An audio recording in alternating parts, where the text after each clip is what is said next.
আল্লাহ রাব্বুল আলামিন বলেন, দুনিয়ার জগতে যার প্রশংসাই করো না কেন, সবচাইতে বেশি প্রশংসা করতে হবে আমি আল্লাহর। আমি আল্লাহর প্রশংসা ছাড়া দুনিয়ার কার প্রশংসা তুমি করবে, যে সবচাইতে বেশি প্রশংসা আমি আল্লাহর আদায় করা হয়ে যাবে। বন্ধুরা আমার ভাইরা, ছোট্ট একটা হাদিস আমার মনে পড়ে গেল। রাহমাতুল লিল আলামিন রাসূল করিম সাল্লাল্লাহু আলাইহি ওয়াসাল্লাম, তার দুনিয়াতে একজন চাচা ছিলেন। জন্মের পূর্বেই, দুনিয়াতে আগমন করার পূর্বেই তার বাবা 6 মাস পূর্বে দুনিয়া থেকে বিদায় নিয়ে চলে গিয়েছিলেন। এই দুনিয়াতে আসার পরে দাদার কিছুটা ভালোবাসা পেয়েছিলেন, মায়ের কিছুটা ভালোবাসা পেয়েছিলেন। সর্বশেষ তাকে তার চাচা আমির হামজার কাছে তাকে রেখে দেওয়া হয়েছিল। আল্লাহ রাসূল সাল্লাল্লাহু আলাইহি ওয়াসাল্লাম বলে, আমি যে এতিম মানুষ, আমার যে মা নাই, আমার যে বাবা নাই, আমার চাচা আমির হামজার কাছে আমি এমনভাবে লালিত পালিত হয়েছি, আমার চাচা আমির হামজা বাবা এবং মা না থাকার কষ্ট একটা সেকেন্ডের জন্য আমি রহমাতুল লিল আলামিনকে বুঝতে দেয় নাই। জোরে বলি একবার আল্লাহু আকবার। বন্ধুরা আমার ভাইয়ের, হাদিস শরীফ থেকে আপনাদেরকে শোনাচ্ছি, আমির হামজাকে দুনিয়া থেকে এমন ভাবে বিদায় দেওয়া হয়েছিল, তারপরেও দিনের পথ থেকে বিচ্যুত হয়ে যায় নাই। তাকে একটা অফার দেওয়া হয়েছিল, আমির হামজা তোমাকে ছোট্ট একটা কাজ করতে হবে, কোনো কাজ দরকার নেই, একটা কাজ করলেই আমরা তোমাকে সুন্দর একটা ঘোড়া উপহার দেব, কিছু জামা কাপড় দিয়ে দেব, সুন্দর একটা পরিবেশ তোমাকে করে দেব, তোমাকে শুধু একটা কাজ মেনে নিতে হবে। আমির হামজা ডেকে ডেকে বলে, কি কাজ করতে হবে? বলে, আল্লাহর দেওয়া যে বিধিবিধান, সব বিধিবিধান বাদ দিয়ে আমি আবু জাহেলের বিধিবিধান তোমাকে মানতে হবে। নাউজুবিল্লাহ বলেন। আমির হামজা একটা সেকেন্ডের জন্য মানে নাই। বন্ধুরা আমার ভাইরা, ডেকে ডেকে বলেছিল, এমন আল্লাহর কালিমা আমি গ্রহণ করেছি, আমার জীবনের বিনিময়েও এই কালিমার পথ থেকে দুনিয়ার কোনো শক্তি আমাকে হটাতে পারবে না। আর একবারে বলি সুবহানাল্লাহ। কিতাবের মধ্যে আসি, এই আমির হামজার লাশ কি মাথা থেকে পা পর্যন্ত এক টুকরা নয়, 2 টুকরা নয়, 70 টুকরা করা হয়েছিল আমির হামজার এই লাশকে। হাদিস শরীফের মধ্যে পড়ে দেখলাম 70 টুকরাই শুধু করা হয় নাই, তার লজ্জাস্থানকেও 3 টুকরা করে ফেলা হয়েছিল। জোরে বলি একবার আল্লাহু আকবার। আমির হামজার লাশ কয় টুকরা করা হয়েছে? আওয়াজ দিয়ে বলেন। 70 টুকরা করা হয়েছে। এমন সময় নবীজিকে যখন খবর দেওয়া হলো, আপনার চাচা আমির হামজা দুনিয়াতে বেঁচে নাই, তাকে শহীদ করে ফেলা হয়েছে, হাদিস শরীফের মধ্যে আছে আমার রাসূল সবচেয়ে বেশি কয়েকদিন কেঁদেছিলেন। তার মধ্যে যার চাচার যেই দিন তথ্য পেয়েছিলেন, সংবাদ পেয়েছিলেন, খুব বেশি ওই দিন আল্লাহর নবীজি কেঁদেছিলেন। কিতাবের মধ্যে আসি, আমার রাসূল ডেকে ডেকে বলে, আমার চাচার লাশ কোথায় আছে, আমাকে তাড়াতাড়ি সেখানে নিয়ে চলো। তাকে সেখানে নিয়ে যাওয়ার পরে তাকায় লক্ষ্য করে দেখতে পারলেন তার চাচার লাশকে 1 টুকরা 2 টুকরা নয়, 70 টুকরায় দ্বিখণ্ডিত করে বিভিন্ন জায়গায় তার লাশকে ফেলে রাখা হয়েছে। আল্লাহ রাসূল সাল্লাল্লাহু আলাইহি ওয়াসাল্লাম সাহাবায়ে কেরামকে বলার পরে লাশগুলোকে যখন এক জায়গায় করা হলো, কিতাবের মধ্যে আছে শরীরের কিছু অংশ সেখান থেকে খুঁজেই পাওয়া যায় নাই, এমন অবস্থায় লাশগুলোকে এক জায়গায় করা হলো। আমরা সকলেই মাসালা জানি, দ্বীনের জন্য, ইসলামের জন্য যারা শহীদ হয়, জীবন চলে যায়, তাদের লাশখানিকে গোসল করানো হয় না। যে অবস্থায়, যেই শরীরের মধ্যে যেই কাপড় থাকে, যেই কাপড় পরা অবস্থায় তারা মৃত্যুবরণ করে, শহীদে তামান্নায় চলে যায়, ওই কাপড় সহই তাদেরকে দাফন কাফন করা হয়। জোরে বলি একবার আল্লাহু আকবার। বন্ধুরা আমার ভাইরা, আল্লাহ রাসূল সাল্লাল্লাহু আলাইহি ওয়াসাল্লাম যখন লাশগুলোকে এক জায়গায় করলেন, 70 টুকরা হয়ে গিয়েছে, রাসূল বললেন, প্রাণের সাহাবারা, আমার চাচার লাশের যদি কোনো টুকরা খুঁজে পাওয়া যায়, তাড়াতাড়ি আমার কাছে নিয়ে আসো, আমার সামনে নিয়ে আসো। হাত এক জায়গায়, পা এক জায়গায়, মাথা এক জায়গায়, বডির বিভিন্ন জায়গায় অঙ্গ প্রত্যঙ্গগুলো এক এক জায়গায়, সবগুলো এক জায়গায় করা হলো। কিতাবের মধ্যে আসি, আমার নবীজির কাঁধের মধ্যে যেই রুমাল খানা ছিল, রুমালটা দিয়ে আস্তে করে আমির হামজার লাশের উপরে দিয়ে দিয়েছে। কিতাবে আসে, আমার নবীজির এই কাঁধের রুমালটা ছিল আয়তনে একটু ছোট, আর আমির হামজা যিনি ছিলেন, তিনি মাথা থেকে পা পর্যন্ত আপাত মস্তক, লম্বা মানুষ ছিলেন, বড় মানুষ ছিলেন। লাশ যখন সামনে পড়ে আসি, আমার নবীজি রুমাল যখন তার গায়ের উপরে দিয়ে দিয়েছে, কিতাবের মধ্যে আছে মাথার দিকে টানলে পরে পা বের হয়ে যায়, হাঁটু বের হয়ে যায়, আবার পা রাখতে গেলে, হাঁটু রাখতে গেলে মাথা বের হয়ে যায়। এমন সময় আমার রাসূল মাথা পর্যন্ত সুন্দর করে ঢেকে রাখলেন, আর হাঁটু থেকে শুরু করে পা পর্যন্ত আমার রাসূল বিভিন্ন গাছের লতা পাতা ছিঁড়ে নিয়েছে, নিজ হাতে তার চাচার লাশকে সুন্দর করে কাফনের মতো পেঁচায় দিলেন। জোরে বলি একবার আল্লাহু আকবার। আমার নবীজি বারবার কান্দি, সাহাবা একরাম শক্ত করে ধরে রাখে, কখন যেন নবীজি পড়ে যায়। জানাজার ময়দানে আমার রাসূল যখন জানাজার নামাজ আদায় করবেন, আপন চাচার জানাজার নামাজ, শুধু আপন চাচাই নয়, রাসূল বারবার ডেকে ডেকে বলেছিলেন, আমার মায়ের অভাব আর বাবার অভাব আমার চাচা কখনোই আমাকে বুঝতে দেয় নাই। সম্পর্কে চাচা হলেও আমার চাচা আমার বাবার মতো, আমার চাচা হলো আমার মায়ের মতো। জানাজার নামাজ যখন শেষ করলেন, তার চাচা তার চাচা আমির হামজার ছোট্ট একটা মেয়ে ছিল, কিতাবের মধ্যে আসে, ছোট্ট মেয়েটাকে কাছে ডেকে নিয়ে আসলেন, এনে বলতেছেন, বোন রে, নিজের বাবার চেহারাটা শেষবারের জন্য একটাবার দেখো, কিছুক্ষণ পরেই তোমার বাবার লাশখানাকে দাফন কাফন করা হয়ে যাবে। এমন সময় ছোট্ট মেয়েটা বাবার চেহারার দিকে তাকায়, হাউমাউ করে কান্দে, আর ডেকে ডেকে বলে, ভাইয়া আপনি একটু আমার জন্য দোয়া করেন, আমার বাবা দ্বীনের জন্য চলে গেল। আমি যদিও ছোট মানুষ, আপনি একটু আমার জন্য প্রাণ ভরে দোয়া করেন, আমি যেন আমার বাবা যেই রাস্তায় চলে গেল, যেই দ্বীনের জন্য চলে গেল, আমি যেন সেই দ্বীনের পথে অবিচল থাকতে পারি, অটুট থাকতে পারি। জোরে বলি একবার আল্লাহু আকবার। ছোট মানুষ নাকি বড় মানুষ? ছোট্ট মানুষ। সবে আপনারা জানেন, গত 2 দিন আগের ঘটনা, একটু আগে আমরা নেটের মধ্যেই প্রোগ্রামে আসার আগ মুহূর্তে দেখতেছিলাম, বগুড়ার মধ্যে ঘটনা, যে মাদ্রাসা পড়ুয়া ছোট্ট একটা সন্তান, একটা ছেলে, আমরা সবাই যে ইতিহাস জানতাম, যে ঘটনা জানতাম, এখানে কিন্তু বিভিন্ন নেগেটিভ কালচারও করা হয়েছে, যে ছেলেটা মাদ্রাসায় পড়ে এত বড় একটা কাজ করলো, এত বড় একটা ঘটনা ঘটালো, মানে গোটা বিশ্ব এটা ভাইরাল হয়ে গেছে। যদিও বাংলাদেশের ঘটনা, কিন্তু গোটা বিশ্ব জেনে গেছে যে তার মাকে নিজ হাতে একটা মেয়ের সাথে তার সম্পর্ক, প্রতিদিন কিছু টাকা পয়সা নিত, যার কারণে তার মায়ের সাথে একটা গন্ডগোল, যেটা নেট দুনিয়ায় ভাইরাল হয়ে গেছে, টেলিভিশনের সংবাদ, পেপার পত্রিকা, ফেসবুক, ইউটিউব, মানে সব জায়গায় ভাইরাল, যে তার নিজের মাকে টাকার জন্য, এবং ঝগড়াঝাটি হয়েছে রাগে, পিছন দিকে গিয়ে নাক মুখ শক্ত করে ধরে শ্বাসরুদ্ধকর অবস্থায় রেখে দিয়ে তার মাকে মেরে ফেলেছে। মেরে ফেলার পরে ফ্রিজের মধ্যে ভরে রেখেছে। এরপরে মানে ঘরের বিভিন্ন আসবাবপত্র সব কিছু এলোমেলো করে দিয়েছে, নিজেই কান্নাকাটি করতেছে যে আমার মাকে কে যেন মেরে ফেলেছে, ডাকাতি হয়েছে, তাকে কাস্টডিতে ভরে রাখা হয়েছে, যাতে সে নিজে তার মাকে মেরে ফেলেছে। কিন্তু আজকে যে মাহফিলে আপনাদের মঞ্চে ওঠার আগ মুহূর্তের যেটা ঘটনা, যে ঘটনাটা হলো মিথ্যা ঘটনা। তাকে জোর করে জুলুম করে রাজি করতে বাধ্য করা হয়েছে যে তোমার মাকে তুমি মেরে ফেলেছো, কিন্তু ঘটনার বাস্তবতা হলো তার মাকে সে আদৌ মারে নাই। আমি তখন কিছুক্ষণের জন্য চিন্তা করলাম যে ছোট্ট ছেলে, মাদ্রাসায় পড়ে, খুব বেশি বয়স হয়, ইয়াং ছেলে, 20 বছর 21 বছর বয়স, তার উপর থেকে কি জুলুম চলে গেছে। একদিকে মা হারানোর বেদনা, অন্যদিকে একটা মিথ্যা তহমত, মিথ্যা অপবাদ তার উপরে চলে গিয়েছিল। ঘটনায় জানা গেল যে ওই বাসা, যেই বাসার মধ্যে থাকে, ওই বাসার একজন মহিলা খারাপ কাজ করতো বাসা ভাড়া নিয়ে। এই ঘটনাটা দেখেছিল তার এই মাটা। দেখার কারণে তারা চিন্তা করলো যে এই ঘটনা তাকে যদি মেরে না ফেলি, সাইড করে না ফেলি, আমাদের এই অপকর্মের কথা এলাকায় ছড়াই দেবে, আমাদের বিপদ হয়ে যাবে। তারা প্ল্যান করে, প্রোগ্রাম করে, ওই বাড়িওয়ালা ওই মহিলা সাথে 2 জনকে সাথে নিয়ে ওই মহিলাটাকে দুনিয়া থেকে বিদায় করেছে। জোরে বলে ইন্না লিল্লাহ। এটা হলো বাস্তবতা। এই ছোট্ট ছেলে, মাদ্রাসায় যারা পড়াশোনা করে, তাদের মধ্যে ঈমান আকীদা একটু ব্যতিক্রম থাকে। এই ছোট্ট মেয়েটা বলতেছে, আমার বাবা আমির হামজা আজকে দুনিয়া থেকে বিদায় হয়ে চলে যাচ্ছে। আল্লাহ রাসূলকে ডেকে ডেকে বলছে, ভাইয়া একটু আপনার আমার জন্য প্রাণ ভরে দোয়া করেন, আমি যেন অবিচল থাকতে পারি। কিতাবের মধ্যে আসে এই ছোট্ট মেয়েটা আসমানের দিকে নজর করে তাকায়, লক্ষ্য করে বিভিন্ন পাখিরা উড়ে বেড়াতেছে। ওই পাখিদের ভিতরে, হাদিস থেকে আপনাদেরকে আমি শোনাচ্ছি, ওই পাখিদের ভিতরে কি এমন কি লক্ষ্য করলো, ওই ছোট্ট মেয়েটা মুস্কি মুস্কি হাসে, আর রাসূলের দিকে বারবার তাকায়, একবার আসমানের দিকে তাকায়। জোরে বলি আল্লাহু আকবার।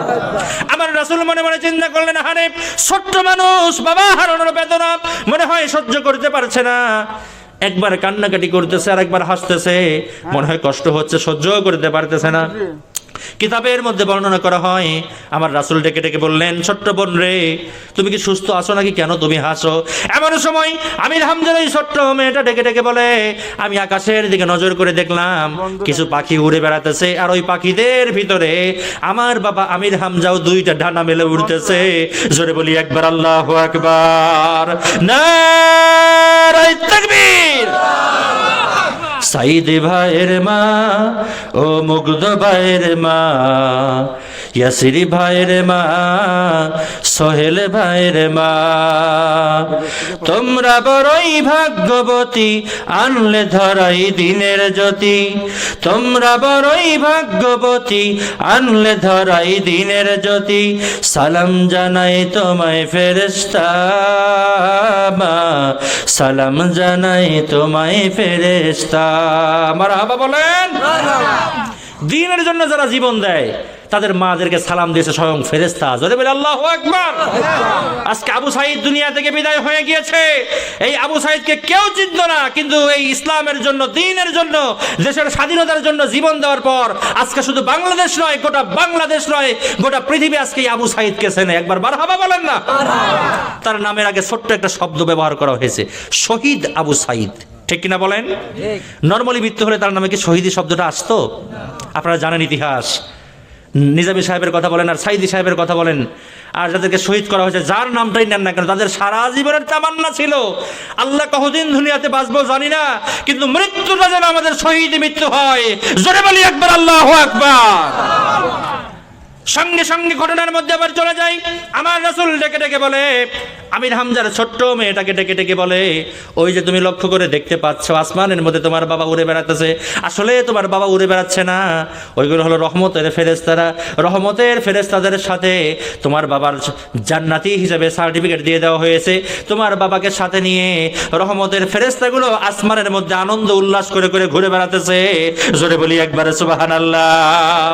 বন্ধুরা আমার ভাইরা, কিতাবের মধ্যে বর্ণনা করা হয়, শহীদদের ব্যাপারে কিতাবের মধ্যে বলা হয়েছে, সকলেই আপনারা জানেন, এই যে আপনাদের পাশেই মনমতপুর নিজামী সাহেবের কবর, যেখানে এইখানে কবরের মধ্যেও কিন্তু পুলিশ রাখা হয়েছিল যেন কবর জিয়ারত করতে আসতে না পারে। জানেন খবর, সাইদি সাহেবের জানাজার মধ্যে যেন মানুষ যেতে না পারে, মরে মরে পুলিশ, বিভিন্ন জায়গায় পুলিশ, কত কিছু না হয়ে গেল, জানাজার নামাজে যেন মানুষগুলো হাজির হতে না পারে, এমনকি পুলিশই পাহারায় দিয়ে রাখা হয়েছিল কবর দেওয়ার পরেও বেশ কয়েকদিন। ঠিক কিনা বলেন? তাদের অন্তরের ধারণা যে দুনিয়া থেকে বিদায় নিয়েছে, ভালো কথা, কিন্তু এদের ইমানি তাওয়াজ্জু এত বেশি, আর এদের সহকর্মীরা এত শক্ত মজবুত ইমানের মানুষ, যে কোনো মুহূর্তে যে কোনো বিপদ ঘটে যেতে পারে। কিতাবের মধ্যে, কোরআন শরীফের মধ্যে আল্লাহ তাআলা বলেন, ওয়ালা তাকুলু লিমান ইউকতালু ফি সাবিলিল্লাহি আমওয়াত বাল আহইয়াউ ওয়ালাকিন লা তাশউরুন। জোরে বলি আল্লাহু আকবার। আমার ভাইয়েরা, বাবাজিরা, কোরআন শরীফের একটা কথাও মিথ্যা নয়। কোরআন শরীফের মধ্যে আল্লাহ রাব্বুল আলামিন ডেকে ডেকে বলে, দুনিয়ার জগৎ থেকে যারা ইসলামের জন্য, দ্বীনের জন্য বিদায় নিয়ে নেয়, শহীদ হয়ে মৃত্যুবরণ করে, এই শহীদেরা কবরের মধ্যে থাকে জীবিত অবস্থায়। মারহাবা বলেন। এই শহীদের কবরের মধ্যে জীবিত অবস্থায় থাকি। শুধু জীবিত অবস্থায় থাকে না, আমার আল্লাহ রব্বুল আলামিন আসমান থেকে এই কবরের মধ্যে যেহেতু জীবিত অবস্থায় আছে, আল্লাহ তাআলা নিজে বলে, যারা শহীদ হয়ে দুনিয়া থেকে বিদায় হয়েছে তাদের মেহমানদারির জন্য, তাদের আপ্যায়নের জন্য আমি আল্লাহ তাআলা নিজেই দায়িত্ব গ্রহণ করে নিলাম। জোরে বলি একবার সুবহানাল্লাহ। ছোট্ট একটা ঘটনার এক্সাম্পল আপনাদের সামনে আমি দেই। যেই আমির হামজার কথা আপনাদের সামনে বলছিলাম, আমির হামজা দুনিয়া থেকে বিদায় হয়ে যাওয়ার পরে মক্কা মদিনায় 30 বছর পরে সেখানে মহাপ্লাবন হয়েছিল। কত বছর পরে? 30 বছর পরে। 30 বছর পরে যখন সেখানে মহাপ্লাবন হয়ে গেল, পানি যখন চলে যায়, আপনারা সবাই জানেন, পানির মধ্যে যদি রক্ত প্রবাহিত হয়, ওই পানির মধ্যে কিন্তু লালটে লালটে একটা ভাব দেখা যায়, যায় কি যায় না? দেখা যায়। কিতাব থেকে আপনাদেরকে আমি শোনাচ্ছি, আমির হামজাকে যেখানে দাফন করা হয়েছিল, মৃত্যুবরণ করার পরে 30 বছর পরে মক্কা মদিনায় যখন মহাপ্লাবন হয়ে গেল, এলাকার সকল মানুষগুলো, যখন তারা যুদ্ধের সবাই ছোট ছোট ছিল, তারা জেনেছিল, বুঝেছিল যে আমির হামজাকে খতম করা হয়েছে, শহীদ করা হয়েছে, 70 টুকরা লাশ করা হয়েছে। ওই আমির হামজার কবরের পাশ দিয়ে তারা লক্ষ্য করে দেখতে পারে, মহাপ্লাবনের সময় সেখান থেকে এমন পানি বের হয়ে যাচ্ছে, পানি চলে যাচ্ছে, ওই পানির মধ্যে তাজা রক্তের ঘ্রাণ পাওয়া যায়। তাজা রক্ত তারা স্বচক্ষে দেখতে পেরেছেন। জোরে বলি একবার আল্লাহু আকবার, নারায়ে তাকবীর। জ্বলন্ত প্রমাণ হলো শহীদেরা কখনো মরে না। মারহাবা বলেন না। আমির হামজার কবরের পাশ দিয়ে মহাপ্লাবনের পানি চলে যায়, তারা লক্ষ্য করে দেখতে পারে, আহারে এই পানির সাথে লালচে লালচে, মানে তাজা রক্ত পানির সাথে চলে যাচ্ছে। এমন ঘটনা তারা স্বচক্ষে দেখতে পারলেন। এটা হলো দুনিয়া থেকে বিদায় নেওয়ার একটা সিম্পটম। বন্ধুরা আমার ভাইরা, একদিন তোমারি নাম মসজিদে হবে এলান। আপনি আমি মারা যাওয়ার পরে আমাদের নামের ঘোষণা, অমুকের ছেলে অমুকে মারা গেছে, এই প্রচারটা হবে মসজিদে না মন্দিরে? মসজিদে নাকি মন্দিরে? মসজিদে। যারা পারেন একটু আমার সাথে ছোটটা মিলাবেন। একদিন তোমারি নাম মসজিদে হবে এলান, একদিন আমারি নাম মসজিদে হবে এলান। তৈরি থেকো, তৈরি রেখো, তৈরি থেকো, তৈরি রেখো, কবরের মাল সামান একদিন তোমারি নাম মসজিদে হবে এলান। মারহাবা বলেন।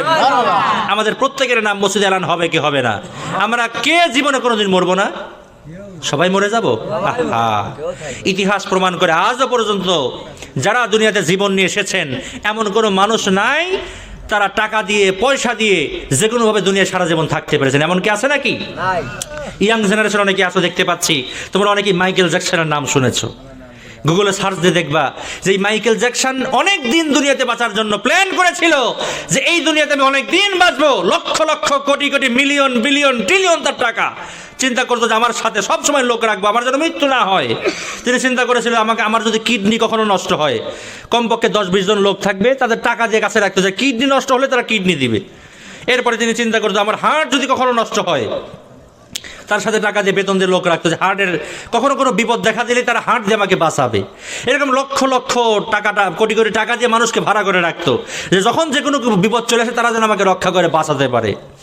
কিতাব মানে ইতিহাস প্রমাণ করে যে মাইকেল জ্যাকসন এত কিছু করার পরে হঠাৎ করে যখন সে অসুস্থ হয়ে গেল, অসুস্থ হওয়ার পরে যখন হাসপাতালের বেডে পড়ে আছে, চিন্তা করতেছে, ভাবতেছে, ডাক্তারের কথা শুনতেছে, যাহারে দুনিয়ায় আমার এই বর্তমান সময়ের যে অবস্থা, আমি একের পরে এক যদি হার্ট হাওলাত নেই, টাকা দিয়ে কিনে নেই, যে কোনো অবস্থায় নেই, কিন্তু আল্লাহ তাআলা যদি আমাকে রক্ষা না করেন, মাফ না করেন, আমি মাইকেল জ্যাকসন কখনোই বাঁচতে পারবো না।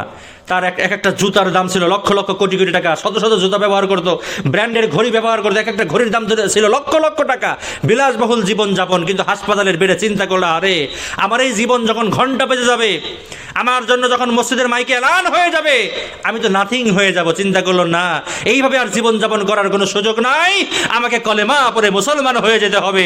জোরে বলি একবার আল্লাহু আকবার। ইতিহাস প্রমাণ করে পরবর্তী সময় সে মুসলমান হয়ে তার অর্জিত ধন সম্পদগুলো ইসলামের জন্য কাজে লাগাইছে, বিভিন্নভাবে সে ব্যয় করেছে। আল্লাহ তাআলা আমাদের দুনিয়াতে পাঠিয়ে দিয়েছেন, আমাদেরকেও চলে যেতে হবে। আজকে মসজিদের প্রোগ্রামের জন্য আমরা এসেছি, দুনিয়ার সব কিছু ফানা ফানা হয়ে যাবে, কিন্তু একমাত্র বেঁচে থাকবে হলো আল্লাহর ঘর মসজিদ। একবার মারহাবা বলেন না।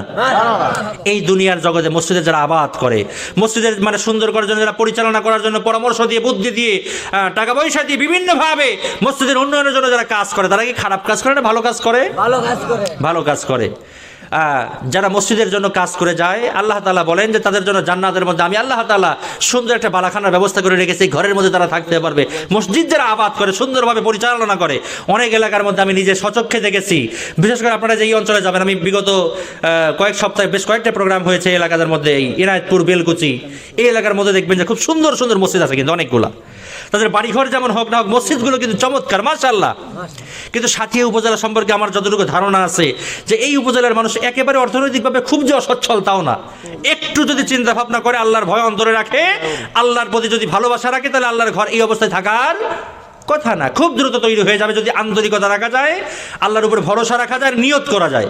নিয়ত করলে পারে কবুল করবেন কে? আল্লাহ। বলেন কে?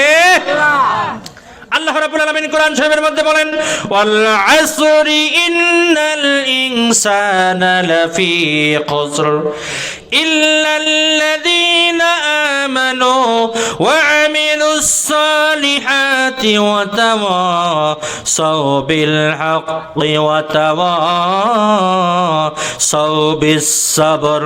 জোরে বলতে হবে একবার আল্লাহু আকবার। আমার সাথীয়ার ভাইয়েরা, বাবাজিরা, আল্লাহ রাব্বুল আলামিন কোরআন শরীফের মধ্যে ছোট্ট একখানা সূরা আসরের মধ্যে চমৎকার তথ্য দিয়ে দিয়েছেন। আজকে ছোট্ট ছোট আমলের কথা আপনাদেরকে আমি আলোচনার মধ্যে বোঝাই দিয়ে যাচ্ছি। এই আলোচনা যদি আপনারা অ্যাকসেপ্ট করতে পারেন, আন্তরিকতা নিয়ে যদি আলোচনা ধরে রাখতে পারেন, আপনার জন্য কাজে লেগে যাবে। আল্লাহ রাব্বুল আলামিন কোরআন শরীফের মধ্যে এই সূরার মধ্যে এই ঘটনা, এই কথাগুলো বলে দিয়েছেন। সূরার নাম হলো সূরাতুল আসর। সূরার নাম কি? সূরাতুল আসর। আপনাদের এলাকার নামাজ কয় ওয়াক্ত? জোরে বলেন মাশাআল্লাহ। আমাদের এলাকায় 5 ওয়াক্ত। আচ্ছা, 5 ওয়াক্ত নামাজের মধ্যে মাঝের ওয়াক্তটার নাম কি জানো? আসর। এই আসর শব্দ দিয়ে আল্লাহ তাআলা একটা সূরা নাযিল করলেন, সূরাতুল আসর। মারহাবা বলেন। সূরা আসরের মধ্যে আল্লাহ রাব্বুল আলামিন বলেন আসর, সময়ের কসম, যুগের কসম। আল্লাহ তাআলা কসম করে কথা বললেন। আমার সাথীয়ার ভাইয়েরা, বাবাজিরা, যদি কোনো ব্যক্তি কোনো জিনিসের কসম করে কথা বলে, ওই কথাটার গুরুত্ব কম বোঝায় নাকি বেশি বোঝায়? বেশি বোঝায়। এই মুহূর্তে আমি যদি বলি আমি আল্লাহর কসম করে বলছি আমি আজকেই প্রোগ্রাম শেষ করে চলে যাব, তাহলে এই কথার গুরুত্ব বাড়বে না কমবে? অবশ্যই পারবে। যদি কসম করে কোনো কথা বলি, বাজারে হঠাৎ করে দুজনের সাথে দুজনের দেখা, যে কোনো ঘটনাই ঘটেছে, একজন আর একজনকে কসম করে বলতেছে যে কসম বলতেছি এই ঘটনা হয়েছে, তাহলে এই কথাটার গুরুত্ব বাড়ে না কমে? বাড়ে। আল্লাহ তাআলা কোরআন শরীফের মধ্যে সূরা আসরের মধ্যে শুরুতেই কসম করে বলতেছেন যে ওয়াল আসর, সময়ের কসম, যুগের কসম। কি কসম?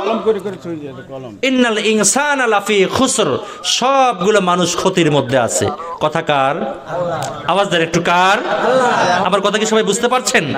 আল্লাহ তাআলা সূরা আসরের মধ্যে তথ্য দিয়েছেন যে আমি আল্লাহ তাআলা কসম করে বলছি, সময়ের কসম, সব মানুষ ক্ষতির মধ্যে আছে, কিন্তু 4 শ্রেণীর মানুষ ব্যতীত। কয় শ্রেণীর? আর একটু জোরে বলেন, কয় শ্রেণীর? আল্লাহ রাব্বুল আলামিন বলেন ইল্লাল্লাযীনা আমানু ওয়া আমিলুস সালিহাত ওয়া তাওয়াসাউ বিল হাক্কি ওয়া তাওয়াসাউ বিস সাবর। জোরে বলতে হবে একবার আল্লাহু আকবার। আল্লাহ তাআলা বলেন ইল্লাল্লাযীনা আমানু, 4 শ্রেণীর মানুষ ব্যতীত সব মানুষ ক্ষতির মধ্যে। ইল্লাল্লাযীনা আমানু, তারা ব্যতীত যারা ঈমান এনেছে। কার প্রতি? জোরে বলেন, কার প্রতি? কথায় কথা চলে আসে, আলোচনা বেড়ে যায়। হ্যাঁ, ঈমান আবার কাকে বলে? ছোট্ট একটু বিশ্লেষণ করে যাই। দেখেন ঈমান কেমন জিনিস। ঈমান কিন্তু মানে আপনাদের গ্রামে ঈমান নামে কেউ আছে নাকি? আছে না? আছে নাকি? এখানে আছে নাকি? হাত তোলেন তো একটু। কে? ঈমান বলতে কিন্তু আপনাদের গ্রামে সন্দেহ গ্রামের ঈমান বোঝায় না। ঈমান এমন জিনিস যেটাকে অবিচল থাকতে, যেটার উপরে অটল থাকতে হলে আপনাকে অনেক জিনিস ব্যালেন্স করতে হবে। আপনি চিন্তা করতে পারেন, এই মুহূর্তে যে কথাটা বলবো খুব গুরুত্বপূর্ণ কথা, মনোযোগ দিয়ে শুনবেন। আপনি এই মুহূর্তে ভাবতে পারেন যে আমি হাজি মানুষ, আমার বুকে দাঁড়িয়ে আছে, আমি 5 ওয়াক্ত নামাজ পড়ি, আমি সত্য কথা বলি। আপনি ধরে নিলাম যে আপনি একটা কাজও অন্যায় কাজ করেন না, সব ঠিক আছে, কিন্তু ঈমান এমন জিনিস যা চলে যেতে চুল পরিমাণ সময় লাগবে না, আপনি বুঝতেই পারবেন না। সেটা কেমন? ভোটের সময় যখন আসে, এই যে সামনে আসতেছে, ভোটের সময় যখন চলে আসবে, হোক এই ভোটটা সিলের মাধ্যমে, হোক এই ভোটটা টিপসই দেওয়ার মাধ্যমে, হোক এই ভোটটা মুখের সম্মতির মাধ্যমে, আপনাকে আমি আজকে একটা হার্ড কথা বলে যাচ্ছি যে আপনি যা করেন সব সঠিক। আপনি হাজি মানুষ, পরহেজগার মানুষ, তাহাজ্জুদ পড়েন, সত্য কথা বলেন, দান সদকা করেন, আপনার মতো পরহেজগার ব্যক্তি ছন্দগ্রামে একজনও নাই, খুব ভালো কথা। কিন্তু আপনি ভোট যাকে দিলেন, সিল যাকে মারলেন, সম্মতি যাকে দিলেন, এই লোকটা যদি ইসলাম বিদ্বেষী হয়, এই লোকটা যদি বেনামাজি হয়, এই লোকটা যদি উল্টা পাল্টা হয়, কাল কিয়ামতের ময়দানে মহা মুসিবতের সময় আল্লাহ তাআলার কাঠগড়ায় আপনাকে আসামি হিসেবে দাঁড়াতে হবে যে আপনি ভালো মানুষকে সমর্থন করেন। কত বড় কথা চিন্তা করে দেখেন। ঈমান কাকে বলে? আল্লাহ তাআলা বলতেছেন 4 শ্রেণীর মানুষ ব্যতীত সব মানুষ। তাহলে আল্লাহ বললেন যে 4 শ্রেণীর মানুষ ব্যতীত সব মানুষ ক্ষতির মধ্যে আছে। তার মধ্যে 1 নাম্বার ইল্লাল্লাযীনা আমানু, ঈমান আনতে হবে কার উপরে? আল্লাহর উপরে। যখন আপনি ঈমান আনবেন, শুধু একদিকে না, সব দিকে জেনে বুঝে পরিপূর্ণ ঈমানদার অবস্থায় আপনাকে থাকতে হবে। ইল্লাল্লাযীনা আমানু। এরপরে ওয়া আমিলুস সালিহাত, সৎ কাজ করতে হবে। কার জন্য? আল্লাহ তাআলার জন্য। আল্লাহ তাআলা বলতেছেন যে নেক কাজ যারা করবে, সৎ কাজ যারা করবে, 2 নাম্বার। নাম্বার 2, দ্বিতীয় নম্বরে যে তাদের কোনো হতাশা নাই, চিন্তা নাই, তারা ক্ষতির মধ্যে নাই। 1 নাম্বার ঈমান আনতে হবে কার উপরে? আল্লাহর উপরে। 2 নাম্বার ওয়া আমিলুস সালিহাত, নেক কাজ করতে হবে কার জন্য? আল্লাহ তাআলার জন্য। আয়াতে কারিমার মধ্যে আল্লাহ তাআলা বলেন ওয়াতাওয়াসাউ বিল হাক্কি ওয়াতাওয়াসাউ বিস সাবর। জোরে বলতে হবে একবার আল্লাহু আকবার। আমি আগেই বলেছি 4টা কাজের মধ্যে যারা আছে তারা ক্ষতির মধ্যে নাই, বাকি সব মানুষ ক্ষতির মধ্যে আছে। সাথিয়াবাসী একটু মিলায় নেবেন, আমাদের প্র্যাকটিক্যাল লাইফের মধ্যে 4টা কাজের মধ্যে আমরা আসি না নাই। 1 নম্বরে ঈমান আনতে হবে কার উপরে? আল্লাহর উপরে। নাম্বার 2, 2 নম্বরে আমাদেরকে নেক কাজ করতে হবে, সৎ কাজ করতে হবে। কতটুকু সৎ কাজ আর নেক কাজ আমরা করি আর করেছি আর করব, সেটা আমাদেরকে মিলায় নিতে হবে। 3 নম্বর বলেছি ওয়াতাওয়াসাউ বিল হক, হকের পথে থাকতে হবে, সত্যের পক্ষে থাকতে হবে। হক আর বাতিলের কথা একটু আগে আলোচনা করা হয়েছে। হকের পক্ষে থাকতে বলেছেন কে? আল্লাহ তাআলা। তাহলে হকের পক্ষে আমাদের থাকতে হবে, ন্যায়ের পক্ষে থাকতে হবে। আর শেষ নাম্বারে বলা হয়েছে ওয়াতাওয়াসাউ বিস সবর, ধৈর্য ধারণ করতে হবে কার জন্য? আল্লাহ তাআলার জন্য। ধৈর্য ধারণ আমাদের করতে হবে, আমরা অধৈর্য হলে চলবে না। আল্লাহ রাব্বুল আলামিন 4টে অপশন আমাদের দিয়েছেন।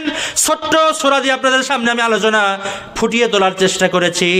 আল্লাহ তাআলা কসম করে বললেন সব মানুষ ক্ষতির মধ্যে আছে, নিশ্চয়ই সব মানুষ ক্ষতির মধ্যে আছে। আমি আল্লাহ কসম করে বললাম, তবে 4 শ্রেণীর মানুষ ব্যতীত। দেখি আপনারা একটু বলেন তো দেখি, আলোচনা মনে আছে কিনা। 1 নম্বরে কি? ঈমান আনতে হবে কার উপরে? আল্লাহর উপরে। আর 2 নম্বরে সৎ কাজ করতে হবে। 3 নম্বরে হকের পক্ষে থাকতে হবে। আর 4 নম্বরে কি ধরতে হবে? সবর করতে হবে, ধৈর্য ধরতে হবে। মাশাআল্লাহ, আলোচনা শেষ হয়ে গেল।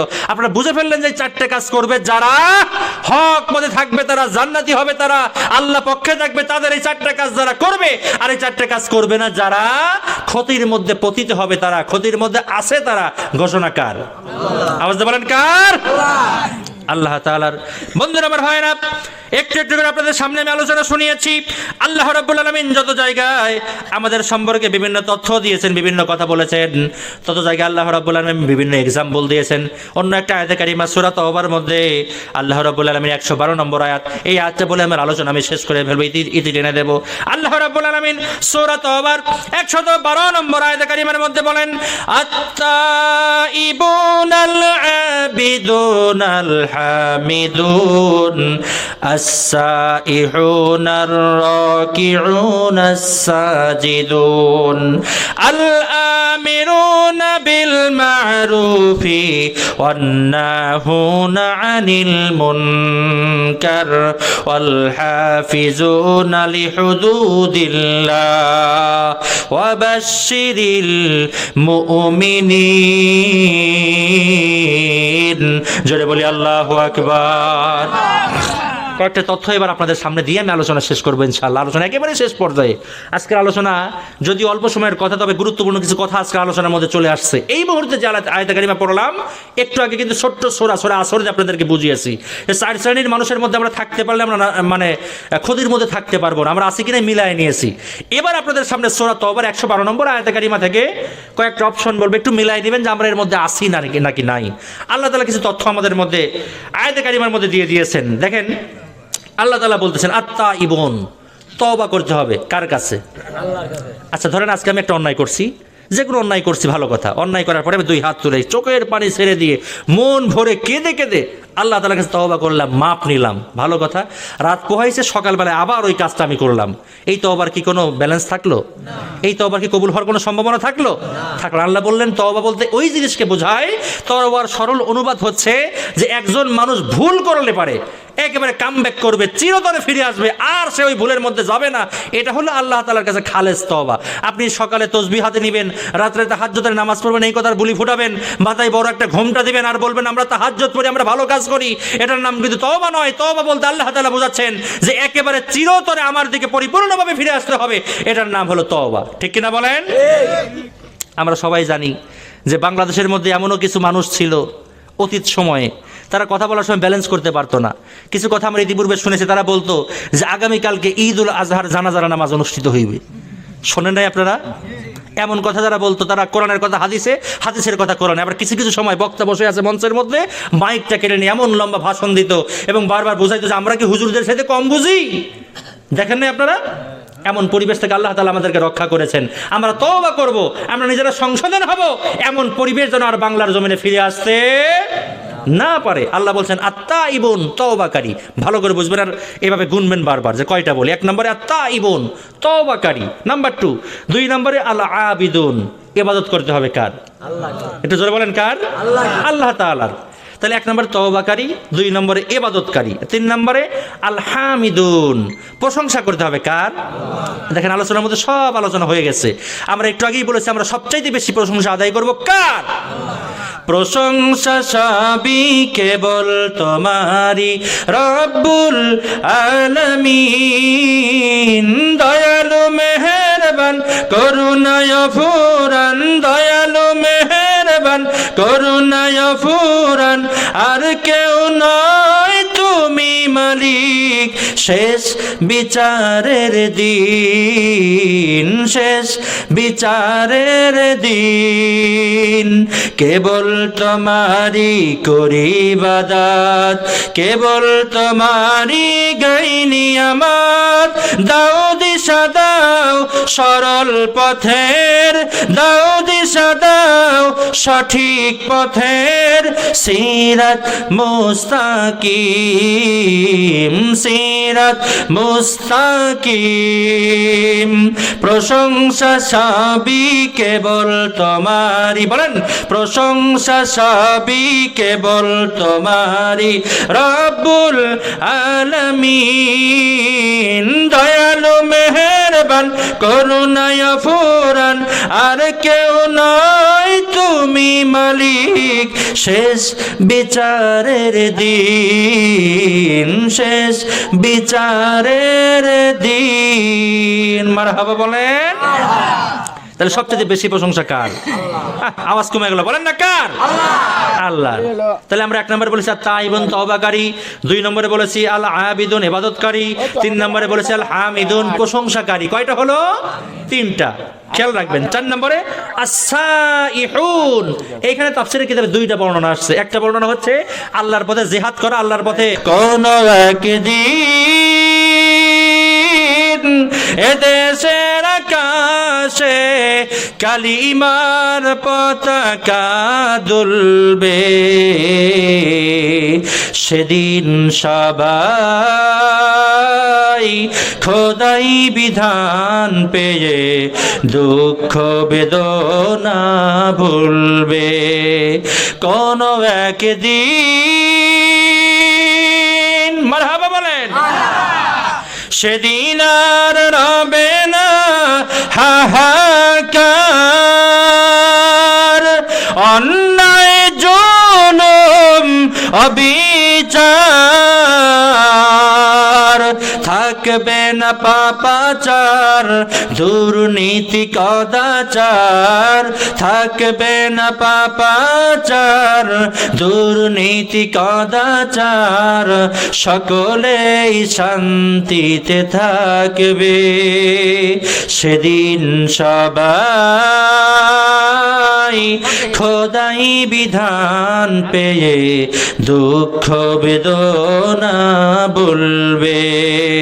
কোন একদিন এদেশের আকাশে কালিমার পতাকা উড়বে, সেদিন সবাই খোদারি বিধান পেয়ে দুঃখ বেদনা ভুলবে। আল্লাহুম্মা আমিন বলেন, আল্লাহুম্মা আমিন বলেন। ইসলামী সঙ্গীত বলে প্রাণটাকে উজালা করে দেয় কে? আল্লাহ। আলহামদুলিল্লাহ, আলহামদুলিল্লাহ। আব্দুল আলিম, কত সুন্দর সুন্দর নাম।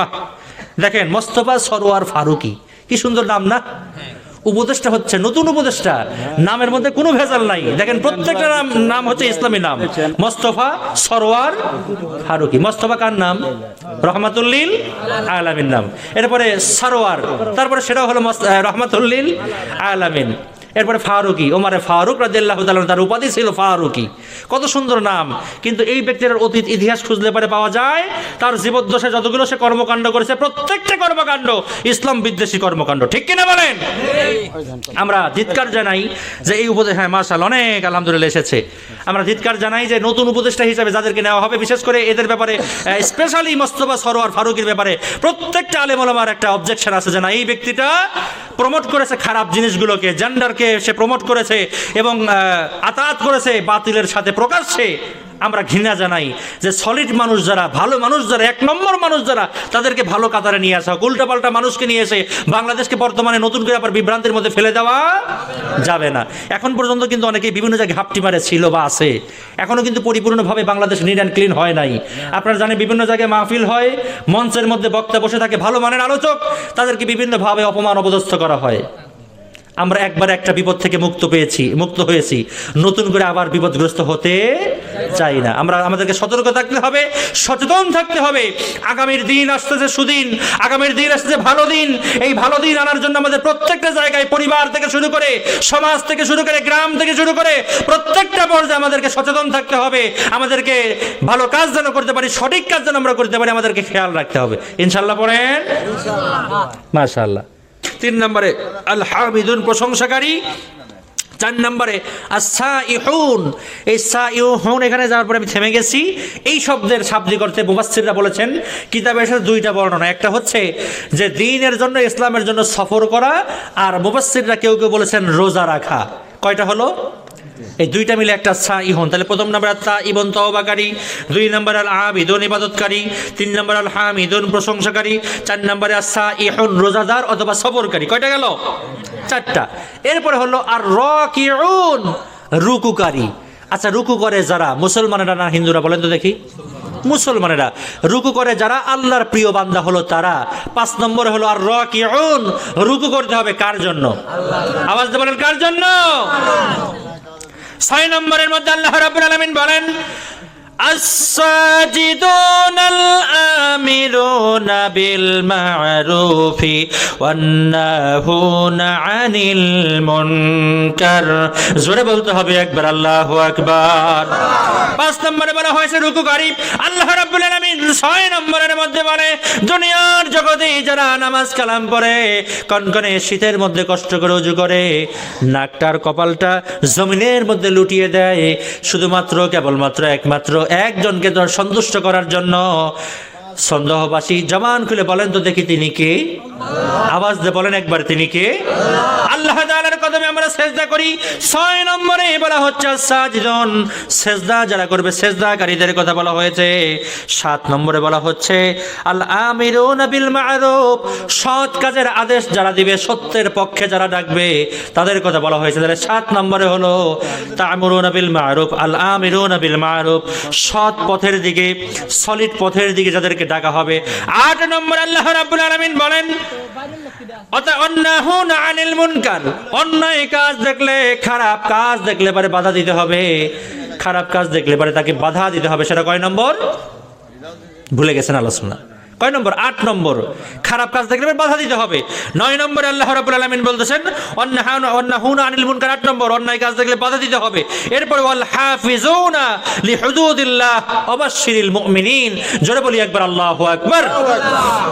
আলোচনা মুখস্থ করে নেবেন। আমি, আমার প্রতিষ্ঠান আছে নূরে মদিনা ক্যাডেট মাদ্রাসা, বাচ্চাদেরকে পড়ানোর মতো করে আমি আপনাদেরকে একটু বুঝিয়ে আলোচনা বুঝাই দিচ্ছি, যাতে করে আগামীকালকে বলতে পারেন যে বাগাবাড়ি ঘাট থেকে বক্তা আসছিল, কোন বিষয়ে কথা বলছে, কোন কোন পয়েন্টে কথা বলছে। আমি কিন্তু সূরা আসর থেকে আলোচনা করেছি কিছুটা, এরপরে সূরা তওবা থেকে আপনাদেরকে শোনাচ্ছি যে এই বৈশিষ্ট্যগুলো না থাকলে আল্লাহ রাব্বুল আলামিন বলেন যে আমরা ঈমানদার হতে পারবো, আর ঈমানদার হতে না পারলে জান্নাতেও যাওয়া যাবে না। তাহলে ঈমানদার হতে গেলে আমাদেরকে 9টা বৈশিষ্ট্য অবলম্বন করতে হবে।